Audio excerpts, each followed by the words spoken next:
ta pepe de bon monter pena kuli quoi nde Congo bon to zele bon na mutema kindoki ya modèle ya mabe ya boye ya kende ko na bino revendiquer tana ndenga lokuta mais seulement a signé Kabila qui n'a porté plainte à la tebe na trop c'est trop biso tout le monde ndé ba souffrir na Congo bino pepe ade na bosali loroni FCC bosali apa ko yiba pe bino ba 200 millions ko bino boli peme ya nzambe na ka nzambe ba ko kanga ba yuma te ba akuna mais caméra na kati ya kasho état de doué bandika na caméra pour Kabila kangisi et Félix démissionner te yaya oko démissionner no ka te olobi démissionner sim pe Kabila touche donc Kabila utilisé pour détruire peuple na yo moko ndeko na yo ba ndeko no pe ba congolais makile etambola biso zapi ya yo donc Kabila joue le quoi pion na ya bando sakana no muninga no mobali ana armée nini démissionner boya na mi tu rotier Kabila contre mur yo moté Kabila a abusé c'est trop abusé pena moi si ba ko konze pas mobile atako tu biso basi musuto na mabala mobala ko konzanga tina po wana te okomi le quoi ser pierre na ya pango la ko makolo muku na défendre yo allez Marie Maja finga kwa mikonso biso suto yo kaka silence radio mutalo bazati bokondiana biso ba to pesa to yeba déjà nyonso ya yo pa Marie Maja sokola nde mutema ne lingi balobane ite ote olukele mkomote bakange mais muku de babetise sont Henri Maja sala na Congo yo yebiango te moko kangete parce que ça peut na Nzambe mais muku no allié à lobby ça logique fait beau pigner yebolongo le pasteur afanda mais on même muku na tina prison ça c'est abusé bo baby si buke musika trop une infraction nini do bokanye na kanai do Kabila osama comme na volonté na inde ya lingi Kabila batu bakufa bakenda mabele papa ozali banga to za mutu loka batu musu nyonso obo tipe bana tibana na ba komo ba 96 bizengi bango so po makambo sala na sens te po makambo sala na sens te boni mutu amabebo yi do 18 ans on a pour les acquis muke faut ça 32 ans quoi Mobutu bon longo e poni faut beta kama ça so bomba congolais comme ça tika les président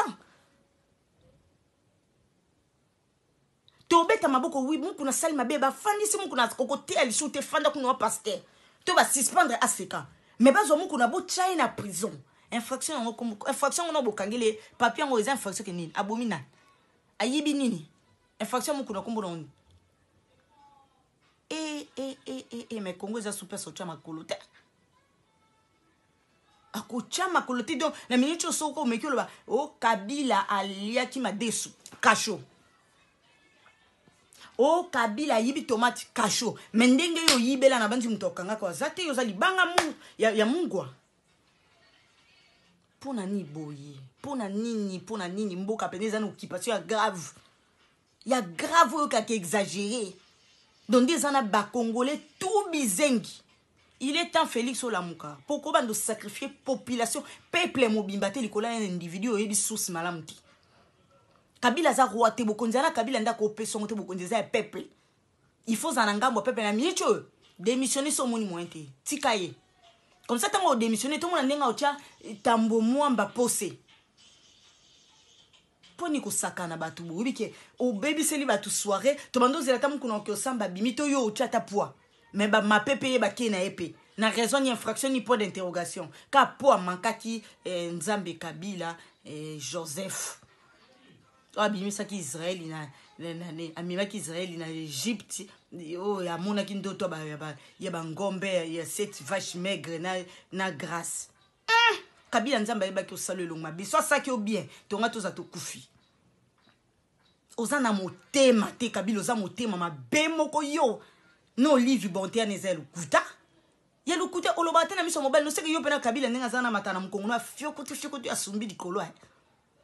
tiba onyo ko la pena peuple no boy ate exter atelemaki alobela ki roi signa ki roi ayebe ke ndenga nazo kota wana soki roi TMC pété ba obomanga mais ster a signa ki akotaki nde ye wana muta solo yote bula mka opesa ba soso na ba Thompson ya 680 millions bo zo tout somi ba soso na ba conteneur opesi 680 millions chaque mois soki $80,000 $670,000 boze nango ebele on est supposé qu'il a 18 et le blâme no rien boye sous 670,000 tant bozu bino mo 670,000 pour combien tire la ba pesa ba nyangala kata ba congolais combien bino mo bo monter ke bo sama be fo bolongwa